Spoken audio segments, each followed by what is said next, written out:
أعوذ بالله من الشيطان الرجيم بسم الله الرحمن الرحيم قل كفى بالله بيني وبينكم شهيدا فرما دیجئے کہ میرے اور تمہارے درمیان اللہ گواہ کافی ہے۔ یعلم ما فی السماوات والارض، وہ جانتا ہے جو کچھ آسمانوں میں ہے اور جو کچھ زمین میں ہے، سب کا علم اللہ کو ہے۔ والذین آمنوا بالباطل وکفروا باللہ، اور وہ لوگ جو ایمان لائے باطل پر، جو باطل پر، جھوٹ پر یقین کرتے ہیں اور انہوں نے انکار کیا اللہ کا، اولئک ھم الخاسرون، یہی لوگ ہیں نقصان اٹھانے والے۔ وَيَسْتَعْجِلُونَكَ بِالْعَذَابِ، اور وہ جلدی مانگتے ہیں آپ سے عذاب کو۔ وَلَوْلَا أَجَلٌ مُّسَمًّى لَّجَاءَهُمُ الْعَذَابُ، اگر وقت مقرر نہ ہوتا عذاب کا تو البتہ آ جاتا ان کے پاس عذاب۔ وَلَيَأْتِيَنَّهُمْ بَغْتَةً وَهُمْ لَا يَشْعُرُونَ، اور البتہ آئے گا ان کے پاس اچانک اور وہ بے خبر ہوں گے، انہیں شعور بھی نہیں ہوگا۔ یستعجلونک بالعذاب، وہ جلدی مانگتے ہیں آپ سے عذاب کو۔ وَإِنَّ جَهَنَّمَ لَمُحِيطَةٌ بِالْكَافِرِينَ، اور بے شک جہنم البتہ گھیرنے والی ہے کافروں کو۔ یوم یغشاہم العذاب من فوقہم ومن تحت ارجلہم، جس دن ڈھانپ لے گا ان کو عذاب ان کے اوپر سے اور ان کے نیچے سے۔ وَيَقُولُ ذُوقُوا مَا كُنتُمْ تعملون، اور اللہ فرمائے گا چکھو اب اپنے شرکیہ اعمال کا مزہ۔ یا عبادی الذین آمنوا ان ارضی واسعہ، اے میرے وہ بندو جو ایمان لائے، بے شک میری زمین بڑی وسیع ہے۔ فَإِيَّايَ فَاعْبُدُونِ، بس میری ہی عبادت کرو۔ کل نفس ذائقۃ الموت، ہر شخص نے، ہر جان نے موت کو چکھنا ہے۔ ثم الینا ترجعون، پھر ہماری ہی طرف تم لوٹائے جاؤ گے۔ والذین آمنوا وعملوا الصالحات، اور وہ لوگ جو ایمان لائے اور عمل کیے نیک، لنبوئنہم من الجنۃ غرفا، البتہ ہم ٹھکانہ دیں گے ان کو جنت میں اعلیٰ بالا خانوں میں۔ تجری من تحتها الانہار، چلتی ہوں گی ان کے نیچے نہریں۔ خالدین فیہا، وہ اس میں ہمیشہ رہیں گے۔ نعم اجر العاملین، کتنا ہی اچھا اجر ہے کام کرنے والوں کا۔ الذین صبروا علی ربہم یتوکلون، جنہوں نے صبر کیا اور وہ اپنے رب پر بھروسہ کرتے ہیں۔ سبحان ربک رب العزت عما یصفون، وسلام علی المرسلین والحمد للہ رب العالمین۔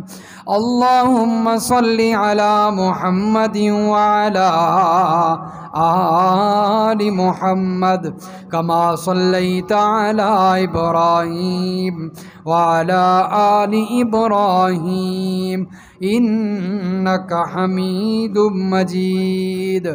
اللہم بارک علی محمد وعلی آل محمد کما بارکت علی ابراہیم وعلی آل ابراہیم انک حمید مجید۔ سورۃ العنکبوت کی آیت نمبر 52 سے لے کر آیت نمبر 59 تک تلاوت کی گئی ہے۔ گزشتہ درس میں اللہ تبارک و تعالی نے ابتداءً تبلیغ کا طریقہ بتلایا، فرمایا کہ احسن طریقے سے بحث و مباحثہ مناظرہ کرنا ہے تو احسن طریقے سے۔ تو اس سے بھی معلوم ہوتا ہے کہ مناظرہ جو ہے یہ بھی دین کا حصہ ہے۔ جو لوگ کہتے ہیں نا آپس میں دو عالم یا دو مولوی جو ہیں کسی مسئلے پر بحث کرنے لگ جائیں تو تعلیم یافتہ پڑھا لکھا طبقہ جو اپنے آپ کو سمجھتا ہے وہ کہتا ہے مولوی جی بحث نہ کرو ادھر بحث۔ تو جب تک دین میں بحث نہ ہو مناظرہ نہ ہو اس وقت تک دین صحیح کھل کر سامنے نہیں آتا۔ ایک بندہ کہتا ہے کہ نبی بھی عالم الغیب ہیں اور ایک کہتا ہے نہیں عالم الغیب صرف اللہ کی ذات ہے۔ جب تک ان دونوں کی بحث نہیں ہوگی تو کسے کیا پتہ چلے گا کون ٹھیک ہے کون غلط، کس کے پاس قرآنی دلائل ہیں اور کس کے پاس کس سے کہانیاں ہیں، کسی کو کیا پتہ چلے گا۔ اس لیے دو مولویوں کا مناظرہ جب ہوگا تو دین کھلے گا، اور یہ مناظرہ آج سے نہیں ہو رہا بلکہ یہ انبیاء کے دور میں ہوا ہے۔ حضرت ابراہیم علیہ السلام کے کتنے مناظرے قرآن میں موجود ہیں۔ نمرود سے مناظرہ کیا، نبی علیہ السلام کو یہاں پر یہی تو بتایا جا رہا ہے کہ میرے پیغمبر آپ بھی مناظرہ کریں لیکن احسن طریقے سے۔ ہاں یہ شرط ہے کہ مناظرے کے اندر مولوی گالیاں نہ شروع ہو جائیں، مناظرہ کریں احسن طریقے سے کریں، بحث ہو لیکن مہذب طریقے سے، گالم گلوچ نہ ہو۔ تو اس لیے مناظرہ جو ہے یہ ہونا ضروری ہے۔ اب ٹی وی پہ بیٹھ کے چینلوں پہ بیٹھ کے حکومت والے آپس میں لڑ رہے ہوتے ہیں، فلاں ایسا ہے فلاں ایسا ہے، عمران خان ایسا ہے، نواز شریف ایسا ہے، بلاول ایسا ہے، زرداری ایسا ہے۔ اس کو تو کوئی نہیں کہتا کہ یہ غلط ہے۔ جب دو مولوی آپس میں جب شروع ہو جائیں بحث کرنے تو لوگ اسے خاموش کروانا شروع کر دیتے ہیں، مولوی جی بحث نہ کرو۔ او بھائی بحث ہوگی تو پتہ چلے گا دین کیا ہے۔ اس لیے جو لوگ وہاں پر خاموش کروائیں انہیں ڈنڈے لگانے چاہیے۔ جو مولویوں کو خاموش کروائیں نا انہیں پکڑ کر ان کی صحیح دلائی ہو نا تاکہ ان کی عقل ٹھکانے آ جائے۔ بھائی مولوی آپس میں کچھ بات کریں گے تو لوگوں کے سامنے آئے گا نا کیا اصل ہے، لیکن بات کے لیے شرط ہے مہذب طریقہ استعمال کیا جائے، ایک دوسرے پر کیچڑ نہ اچھالا جائے۔ بہرحال اللہ رب العزت نے یہاں پر ذکر فرمایا ہے اور فرمایا کہ مشرکین کی طرف سے اعتراضات تھے کہ اللہ کے نبی صلی اللہ علیہ وسلم یہ جو کلام یہ جو وحی پڑھتے ہیں یہ اپنی طرف سے ہے، تو اللہ نے جواب دیا کہ نبی علیہ السلام اپنی طرف سے کیسے بنا سکتے ہیں، یہ تو پڑھ بھی نہیں سکتے لکھ بھی نہیں سکتے۔ تو یہ اللہ کے نبی صلی اللہ علیہ وسلم کے سچا ہونے کی دلیل ہے۔ لیکن پھر بھی مشرکین اعتراضات کرتے رہے اور کہا کہ اگر یہ واقعی اللہ کا سچا نبی ہے تو پھر اس پر موسیٰ علیہ السلام کی طرح معجزے نازل کیوں نہیں ہوئے؟ تو اس کا جواب اللہ کے پیغمبر نے دیا کہ معجزے کا اختیار اللہ کے پاس ہے، میرے پاس تو نہیں۔ میں تو ایک نبی ہوں، ڈرانے والا ہوں، ایمان والوں کے لیے خوشخبریاں دینے والا ہوں، کفار کے لیے ڈرانے والا ہوں، معجزوں کا اختیار میرے پاس کہاں سے ہے؟ تو جب فرمایا میرے پیغمبر ان کے لیے قرآن اتنا بڑا معجزہ کافی نہیں ہے، تو پھر انہیں ایک ہی جواب دیجیے، وہ کیا ہے؟ قل کفا باللہ بینی و بینکم شہیدا۔ جب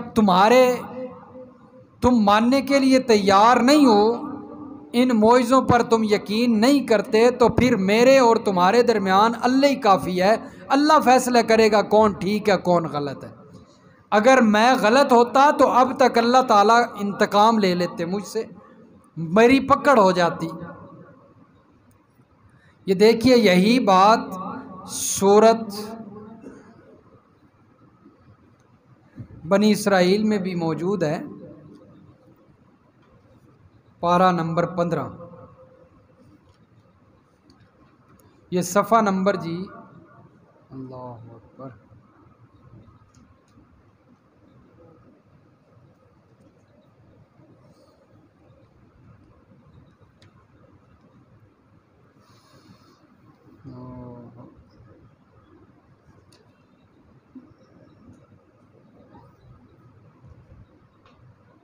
کفا باللہ بینی و بینکم شہیدا۔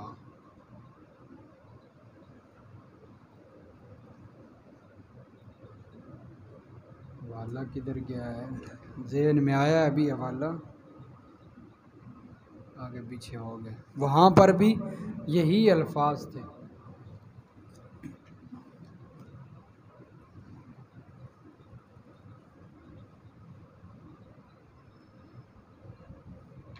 یہ سورۃ الرعد نکالیں جی، سورۃ الرعد، یہ پارہ نمبر جی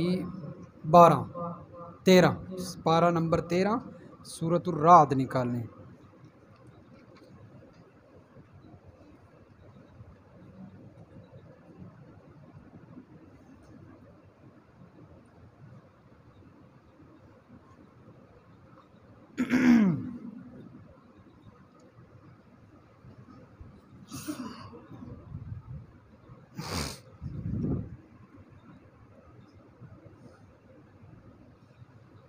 حوالے ہی آگے پیچھے ہو گئے، ذہن نہیں آ رہا۔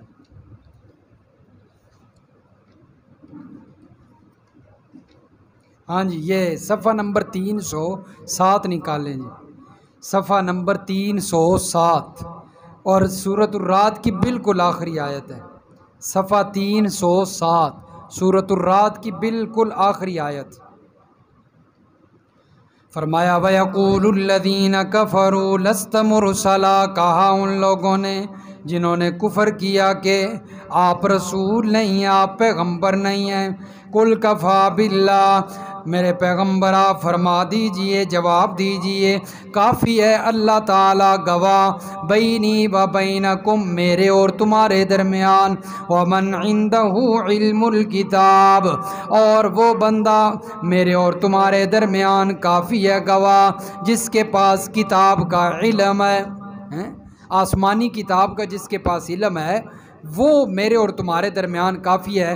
یعنی وہ بھی گواہی دے گا کہ یہ آپ واقعی اللہ کے سچے رسول ہیں۔ اللہ تعالیٰ بھی گواہ ہیں، اللہ بھی گواہی دیتے ہیں، اور آسمانی کتابوں کے جو عالم ہیں، جس طرح کہ عبداللہ بن سلام رضی اللہ تعالیٰ جو مسلمان ہو گئے تھے، وہ بھی گواہی دیتے ہیں کہ اللہ کے نبی واقعی سچے رسول ہیں۔ ان کی ساری جو ہے پیشن گوئیاں، ان کی جو ہے وہ صفات کا تذکرہ پہلی کتابوں میں موجود ہے۔ اور دوسری بات، اللہ کے پیغمبر نے فرمایا کہ اگر میں سچا نبی نہ ہوتا، میں جھوٹ کہتا اور اللہ تعالیٰ پر جھوٹ باندھتا، تو اب تک اللہ تعالیٰ مجھ سے انتقام لے لیتے ہیں، اللہ تعالیٰ مجھ سے پکڑ لیتے۔ یہ حوالہ دیکھیں جی، صفحہ 687، صفحہ 687 سورۃ الحاقہ، سورۃ الحاقہ پارہ نمبر 29، سورۃ الحاقہ کی آیت نمبر 44، صفحہ 687، صفحے کی تیسری لائن ہے جی، سورۃ الحاقہ کی آیت نمبر 43 44 یہ آیتیں ہیں۔ فرمایا تنزیل من رب العالمین، یہ رب کا قرآن ہے، یہ رب کی طرف سے نازل کردہ ہے، میرا اپنا بنایا ہوا نہیں ہے۔ وَلَوْ تَقَوَّلَ عَلَيْنَا بَعْضَ الْأَقَاوِيلِ، اللہ خود فرماتے ہیں اگر یہ پیغمبر ہمارے ذمے کوئی جھوٹی باتیں لگاتے، یعنی پیغمبر اگر جھوٹا نبوت کا دعویٰ کرتے اور یہ کہتے کہ اللہ نے ہمیں نبی بنایا ہے، ہمارے ذمے جھوٹی باتیں لگاتے، لَأَخَذْنَا مِنْهُ بِالْيَمِينِ، تو ہم ان کا دائنا ہاتھ پکڑ لیتے، ثُمَّ لَقَطَعْنَا مِنْهُ الْوَتِينَ، پھر ہم ان کی رگ دل ہی کاٹ دیتے۔ اگر یہ پیغمبر جھوٹا دعویٰ کرتے نبوت کا، یہ دعوے میں سچے نہ ہوتے، ہمارے ذمے یہ جھوٹ کی نسبت کرتے، فرمایا ہم ان کو پکڑ لیتے اور ان کی شاہ رگ کاٹ دیتے، یعنی ان کو موت دے دیتے۔ تو اس لیے فرمایا کہ اللہ کا پیغمبر سچا ہے، تبھی تو اللہ تعالیٰ بار بار اس کی تائید کر رہا ہے نا، وگرنہ اللہ تعالیٰ پکڑ لیتے۔ اور آگے اللہ نے فرمایا فَمَا مِنْكُمْ مِنْ أَحَدٍ عَنْهُ حَاجِزِينَ، پھر تم میں کوئی اس سزا کو بچانے والا بھی نہ ہوتا، یعنی تم میں سے ایسا بھی نہیں تھا پھر کوئی اللہ سے اسے بچا لے۔ تو پیغمبروں کی بھی پکڑ کا اللہ نے ذکر کیا ہے کہ نہیں کیا؟ تو پھر آپ بتائیں وہ شعر سچا ہے یا قرآن سچا ہے کہ رب سائیں دے پکڑے چھڑائے محمد دے پکڑے چھڑا کوئی نہیں سکدا؟ وہ شعر سچا ہے یا رب کا قرآن سچا ہے؟ اللہ کا قرآن کہتا ہے اگر پیغمبر بھی جھوٹ بولتا تو ہم اس کی رگ دل کاٹ دیتے، شاہ رگ کاٹ دیتے، ہم پکڑ لیتے اور پھر ہمیں ہری پکڑ سے اسے کوئی چھڑا بھی نہیں سکتا تھا۔ لوگ کہتے ہیں نہیں جی اللہ سے محمد چھڑاتا ہے، اور محمد جس کو پکڑ لے اسے چھڑا کوئی نہیں سکتا۔ ایسے جو ہے وہ شعر بنائے ہوئے ہیں۔ بہرحال فرمایا کہ اللہ اور جو ہے وہ میرے اور تمہارے درمیان گواہ ہے، اب اللہ ہی فیصلہ کرے گا۔ یعلم ما فی السماوات والارض، وہ ایسی ذات ہے جو زمین و آسمان کے علم کو جانتی ہے۔ فرمایا کہ میرے دل میں کیا ہے وہ بھی اللہ جانتا ہے، تمہارے دل میں کیا ہے وہ بھی اللہ جانتا ہے، تو حساب تو اللہ نے لینا ہے۔ اگر میں غلط ہوا تو پھر اللہ تعالیٰ مجھے پکڑیں گے، اگر تم غلط ہوئے اللہ تمہیں پکڑیں گے۔ پھر ہوا کیا؟ اللہ کے نبی سچے تھے، اللہ کے نبی سچے تھے، اللہ نے انہیں عروج عطا فرمایا، لیکن کفار وہ ذلیل ہوتے رہے، جنگوں میں مرتے رہے، تو یہی ان کے لیے ضلالت تھی کہ مسلمانوں کے ہاتھوں قتل ہوتے رہے، یہ ان کے لیے عذاب تھا۔ فرمایا کہ جو لوگ باطل پر یقین رکھتے ہیں، جھوٹ پر یقین رکھتے ہیں اور اللہ کا انکار کر دیتے ہیں، یہی لوگ خسارے میں ہیں۔ اب ایک اور ان کی اللہ کے نبی صلی اللہ علیہ وسلم کے ساتھ بد کلامی کہ اللہ کے نبی صلی اللہ علیہ وسلم کو کہتے یہ کفار کہ اگر ہم غلط ہیں اور آپ سچے ہیں تو غلط بندے پر تو اللہ کا عذاب آتا ہے، تو پھر جلدی کیجیے ہم پر عذاب لائیے۔ اگر ہم غلط ہیں اور آپ سچے ہیں تو پھر اللہ سے عذاب مانگیے ہمارے لیے، یہ مطالبہ کرتے، اللہ کے عذاب کا خود مطالبہ کیے۔ دوسرے مقام پہ اللہ فرماتے ہیں او تسقط السماء کما زعمت علینا کسفا او تأتی باللہ والملائکۃ قبیلا، اگر تو سچا ہے تو پھر آسمان سے کوئی ٹکڑا ہم پر جو ہے وہ گرا دے، یا پھر فرشتوں کو بالکل ہمارے سامنے لے آ، کیونکہ فرشتے جب آتے ہیں عذاب لے کر آتے ہیں، عذاب کا حکم ہوتا ہے۔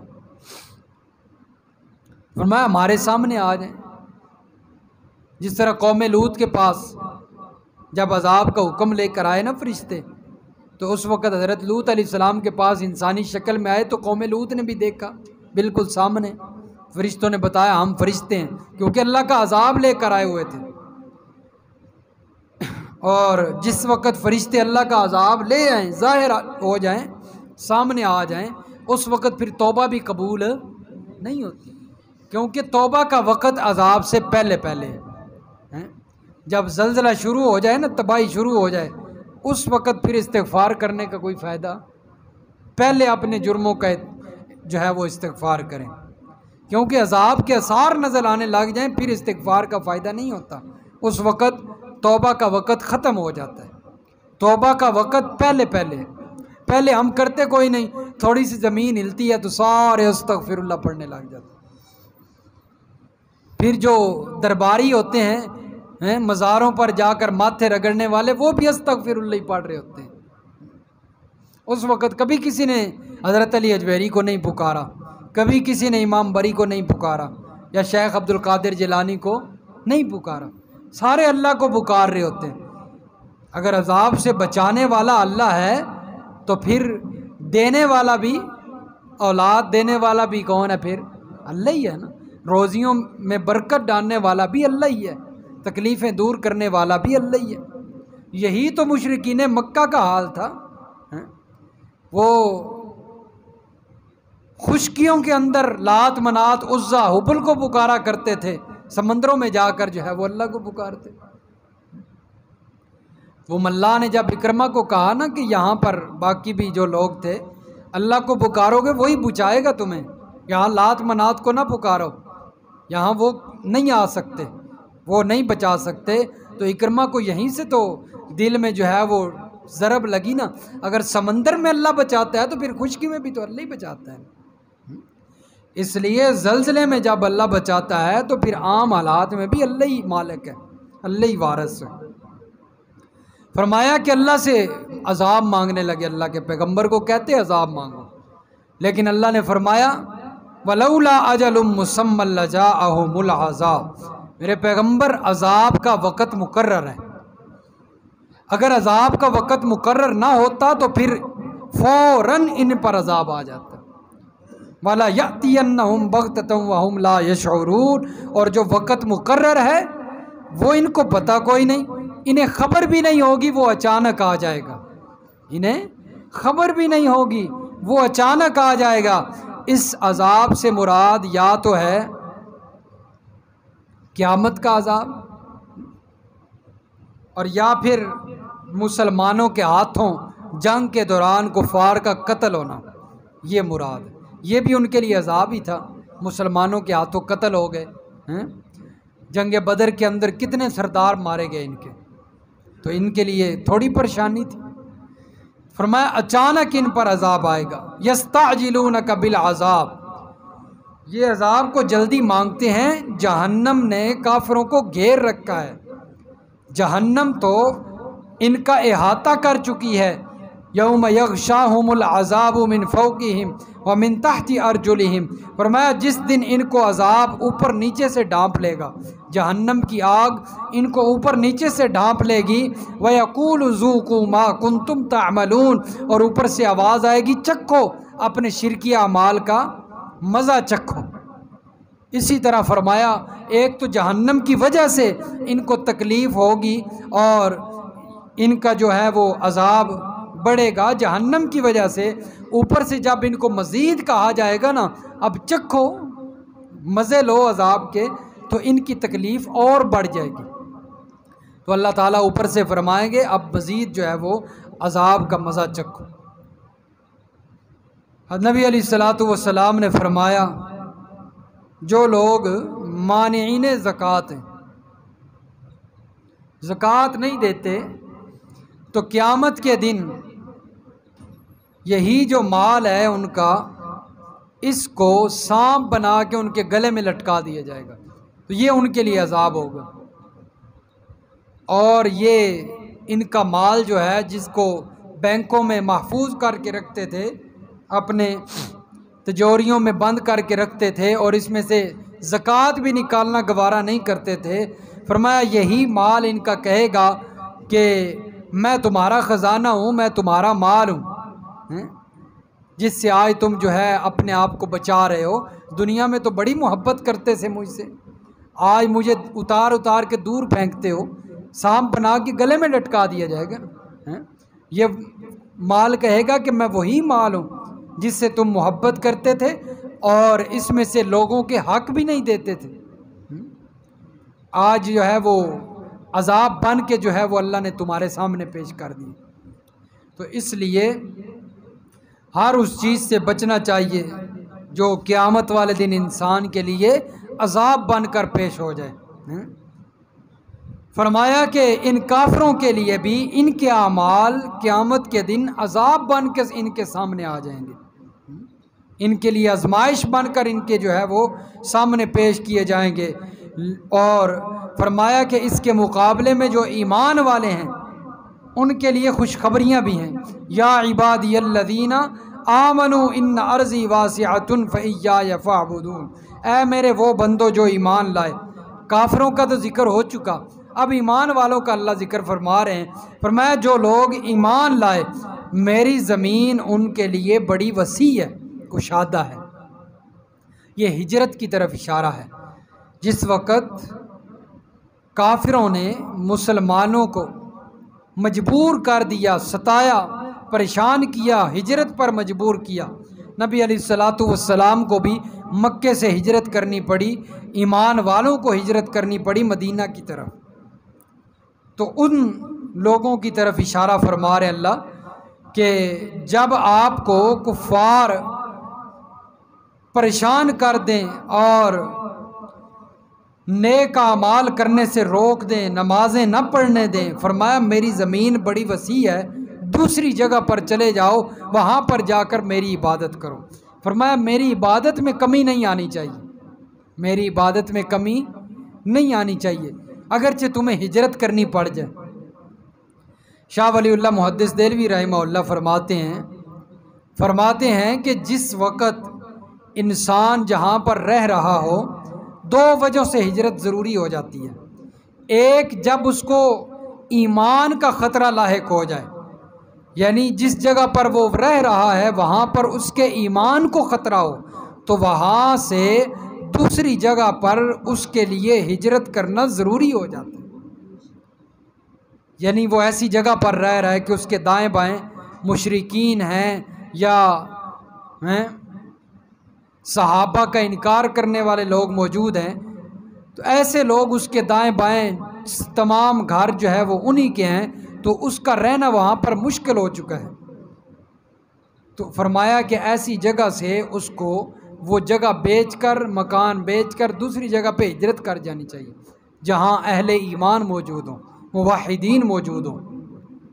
اور دوسری وجہ فرمایا ہجرت کی کہ جب ہجرت ضروری ہو جاتی ہے وہ یہ ہے کہ جس وقت انسان کے لیے اس جگہ پر حلال رزق حاصل کرنا مشکل ہو جائے، جس جگہ پر مسلمان کے لیے حلال رزق کمانا مشکل ہو جائے تو اس وقت اس انسان پر اس جگہ کو چھوڑنا لازم ہو جاتا ہے، وہ ہجرت کر کے کہیں اور چلا جائے جہاں پر اس کے لیے حلال کمائی آسان ہو، حلال کمانا آسان ہو۔ فرمایا کہ یہ دو وجہ ہیں، ان وجہوں سے ہجرت ضروری ہو جاتی ہے۔ تو ایمان والوں پر جو ہجرت واجب ہوئی، اللہ کے نبی صلی اللہ علیہ وسلم کو ہجرت کا حکم ہوا، وہ بھی اسی وجہ سے ہوا کہ ایمان وہاں پر خطرہ لاحق ایمان کو ہو رہا تھا، عبادات نہیں کرنے دیتے تھے، پریشان کرتے تھے ایمان والوں کو کفار، اللہ نے حکم دے دیا ہجرت کرو۔ تو ہجرت کی، اللہ نے فرمایا میرے پیغمبر میری زمین بڑی وسیع ہے، بڑی خوشگوار ہے، بڑی کشادہ ہے، کسی اور جگہ پہ جاؤ اور وہاں پر میری عبادت کرو، میری عبادت میں کمی نہ آئے۔ کل نفس ذائقۃ الموت، فرمایا ہر جی نے، ہر جان نے موت کو چکھنا ہے۔ میرے پیغمبر یہ سدا زندہ نہیں رہیں گے، جو آپ کو پریشان کرتے ہیں انہوں نے بھی تو مرنا ہے نا۔ تو یہ سوچ اگر کسی ظالم کو آ جائے نا، جو ظلم کرتا ہے لوگوں پر، میں نے مرنا ہے ایک دن، میں نے کون سا سدا زندہ رہنا ہے، تو وہ ظلم چھوڑ دے۔ یہ اللہ کا وعدہ ہے۔ فرمایا ہر جی نے موت کو چکھنا ہے، فرمایا اگر آپ پر موت آنی ہے تو یہ بھی زندہ نہیں رہیں گے، جیسا کہ دوسرے مقام پہ اللہ نے فرمایا ہے انک میتن و انہم میتون، سورۃ الزمر ہے، حوالہ بھی دیکھ لیں جی۔ یہ پارہ نمبر نکال لیں جی 23، پارہ نمبر 23 کی آخری آیات ہیں، سورۃ الزمر، صفحہ نمبر 555، صفحہ 555 اور سورۃ الزمر کی آیت نمبر 30۔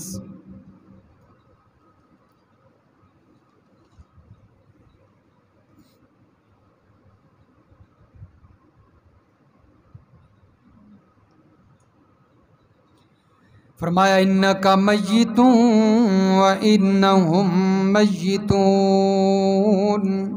بے شک میرے پیغمبر آپ کو بھی مرنا ہے اور ان لوگوں کو بھی مرنا ہے، آپ کو بھی مرنا ہے۔ تو اللہ کے پیغمبر کے لیے قرآن نے کیا لفظ بولا ہے جی؟ میتون، موت کا لفظ بولا ہے کہ نہیں بولا؟ تو اللہ کے پیغمبر کے لیے موت کا لفظ بولنا گستاخی نہیں۔ تو جو لوگ کہتے ہیں اللہ کے پیغمبر کے لیے موت کا لفظ، یہ تو بڑا گستاخ ہے، انہیں کہیں پھر آئے نا قرآن کی طرف، فتویٰ لگائیں ادھر۔ قرآن میں میت کا لفظ آیا ہے، پیغمبر کے لیے موت کا لفظ آیا ہے۔ آپ کو بھی مرنا ہے اور ان کو بھی مرنا ہے، ثم انکم یوم القیامت عند ربکم، پھر بے شک تم قیامت کے دن اپنے رب کے سامنے تختصمون، مقدمہ پیش کرو گے، پھر اللہ ہی فیصلہ کریں گے کون ٹھیک ہے کون غلط ہے۔ تو اس لیے میرے پیغمبر آپ گھبرائیں نہیں، انہوں نے بھی مرنا ہے اور اللہ تعالیٰ ان سے ضرور انتقام لیں گے اور ان سے جو ہے ضرور بدلہ لیں گے جو انہوں نے ایمان والوں کو پریشان کیا۔ ثم الینا ترجعون، مار کر ہماری طرف تم لوٹائے جاؤ گے۔ والذین آمنوا وعملوا الصالحات لنبوئنہم من الجنۃ غرفا، فرمایا ان کی جو سزا ہے وہ تو ہم نے بیان کر دی کہ اوپر نیچے سے جہنم گھیر لے گی، لیکن ایمان والے جن کو ستایا گیا، جن کو پریشان کیا گیا ان کے ایمان کی وجہ سے، ان کے لیے کیا انعامات ہوں گے؟ فرمایا لنبوئنہم من الجنۃ غرفا، ہم ان کے لیے اعلیٰ درجے کی جنت میں بالا خانے ٹھکانہ بنا دیں گے، ان کا ٹھکانہ بالا خانوں میں ہوں گے، تجری من تحت الانہار، فرمایا جس کے نیچے نہریں چلتی ہوں گی اور وہ اس میں ہمیشہ رہیں گے۔ یہ کس وجہ سے؟ فرمایا اس لیے کہ انہوں نے صبر کیا، انہوں نے کیا کیا؟ صبر کیا اور اپنے رب پر بھروسہ کرتے رہے، اس لیے صبر کرنے والوں کے لیے جنت ہے، ماتم کرنے والوں کے لیے جنت نہیں ہے۔ جنت کن کے لیے ہے؟ صبر کرنے والوں کے لیے، جو غم کے اندر واویلا کرتے ہیں، پیٹتے ہیں، اپنے سینوں پہ ہاتھ مارتے ہیں، اپنے رخساروں کو جو ہے پیٹتے ہیں، ماتم کرتے ہیں، ان کے لیے جنت نہیں ہے۔ فرمایا جنت کا فیصلہ اللہ نے صبر کرنے والوں کے لیے کیا ہے۔ اللہ سمجھ نصیب فرمائے۔